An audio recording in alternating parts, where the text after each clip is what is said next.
Bro, gue udah ketemu banyak teman dekat dari berbagai kalangan. Ada yang cowok, cewek, muda, tua, modal utang, atau modal sendiri. Tapi ada satu hal yang mereka semua kesamaan. Ketakutan terhadap uang. Dari yang umurnya 60 tahun dengan aset ratusan miliar, sampai yang baru 25 tahun tapi udah punya utang ratusan juta, semuanya takut sama yang namanya uang. Nah, meskipun ada yang kekayaannya udah gila-gilaan, mereka masih belum bisa mencapai yang namanya financial freedom. Apa itu financial freedom? Ini adalah kondisi di mana kita bisa membebaskan pikiran kita dari belenggu uang. Bukan berarti kita berhenti cari uang, tapi kita nggak lagi jadi budak uang. Kita jadi penguasa hidup kita sendiri. Tahap pertama menuju financial freedom adalah membebaskan pikiran kita. Kita harus sadar bahwa kita ini raja dalam hidup kita, bukan uang. Jangan sampai uang yang mengatur hidup kita. Kuncinya adalah mengubah mindset kita. Mulailah melihat uang sebagai alat, bukan tujuan akhir. Dengan mindset ini, kita nggak akan merasa terjebak dalam siklus kerja hanya untuk uang. Tahap kedua, keluar dari utang. Gue pernah punya utang besar, dan itu bikin hidup nggak tenang. Utang bisa bikin kita stres, tidur nggak nyenyak, dan terus-menerus cemas.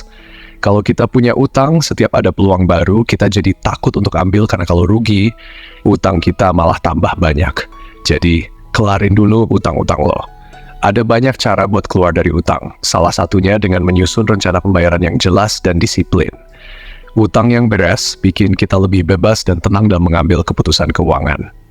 Tahap ketiga, punya tabungan liquid minimal 6 bulan dari pendapatan. Ini yang biasa disebut dana darurat. Fungsinya buat ketenangan batin dan jaga-jaga kalau ada apa-apa.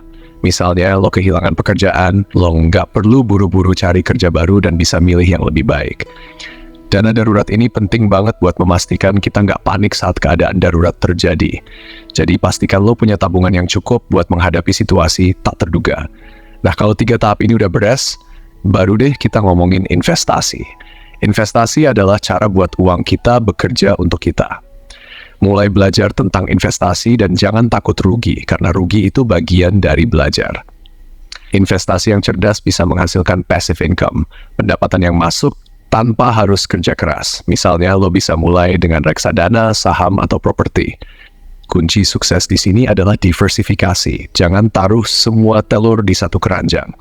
Pelajari pasar, baca buku, ikuti seminar, dan terus tingkatkan pengetahuan investasi lo. Ketika investasi lo udah jalan dan menghasilkan passive income, lo bisa mulai beli waktu buat diri sendiri. Misalnya, lo bisa hire asisten, tambah karyawan, dan waktu yang biasanya lo habiskan buat kerja bisa dipakai buat hobi atau ketemu orang-orang baru. Waktu luang ini bisa lo gunakan untuk hal-hal yang benar-benar lo nikmati, seperti traveling, belajar hal baru, atau bahkan sekadar bersantai dengan keluarga dan teman-teman.